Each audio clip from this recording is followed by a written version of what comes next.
আজকের দিনটি পশ্চিমবঙ্গের হাজার হাজার শিক্ষক পদপ্রার্থী এবং চাকরি প্রার্থীদের জন্য একটি অত্যন্ত বড় এবং গুরুত্বপূর্ণ দিন। গত কয়েক বছর ধরে নিয়োগ দুর্নীতি নিয়ে যে তোলপাড় চলছে, সেই আবহে আজ এক বিরাট পদক্ষেপ নিল স্কুল সার্ভিস কমিশন বা এসএসসি। কলকাতা হাইকোর্ট এবং সুপ্রিম কোর্টের বারবার নির্দেশের পর অবশেষে আজ 2016 সালের এসএলএসটি পরীক্ষার 22 লক্ষ ওএমআর শিট বা উত্তরপত্র নিজেদের ওয়েবসাইটে আপলোড করল কমিশন। হ্যাঁ, আপনারা ঠিকই শুনেছেন, নবম, দশম এবং একাদশ, দ্বাদশ শ্রেণীর সহকারী শিক্ষক নিয়োগ পরীক্ষার সমস্ত ওএমআর শিট এখন পাবলিক। আপনারা হয়তো জানেন, গত 25শে মার্চ সুপ্রিম কোর্ট এক কড়া নির্দেশে জানিয়েছিল যে আগামী 11ই মের মধ্যে এই সমস্ত ওএমআর শিট জনসম্মুখে আনতে হবে। আর সেই সময়সীমা শেষ হওয়ার ঠিক একদিন আগেই, অর্থাৎ আজ 10 মে, কমিশন এই বড় পদক্ষেপটি নিল। এতদিন এই ওএমআর শিটগুলো নিয়ে অনেক ধোঁয়াশা ছিল। সিবিআই যখন এই দুর্নীতির তদন্ত শুরু করে, তখন তারা গাজিয়াবাদ থেকে একটি হার্ড ডিস্ক উদ্ধার করেছিল।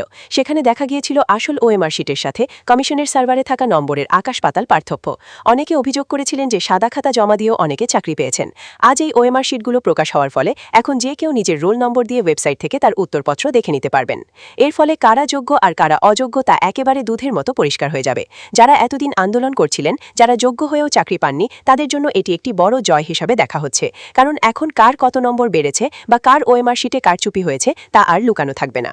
আপনারা যদি আপনাদের বা পরিচিত কারোর ওএমআর শিট চেক করতে চান, তবে সরাসরি এসএসসির অফিসিয়াল ওয়েবসাইটে চলে যান। সেখানে নির্দিষ্ট লিঙ্কে ক্লিক করে রোল নম্বর দিলেই ওএমআর শিটটি স্ক্রিনে চলে আসবে।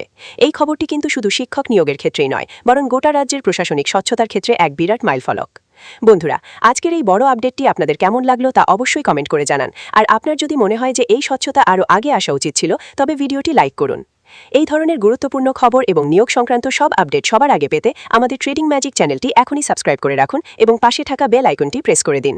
সবাই ভালো থাকবেন, সুস্থ থাকবেন। ধন্যবাদ।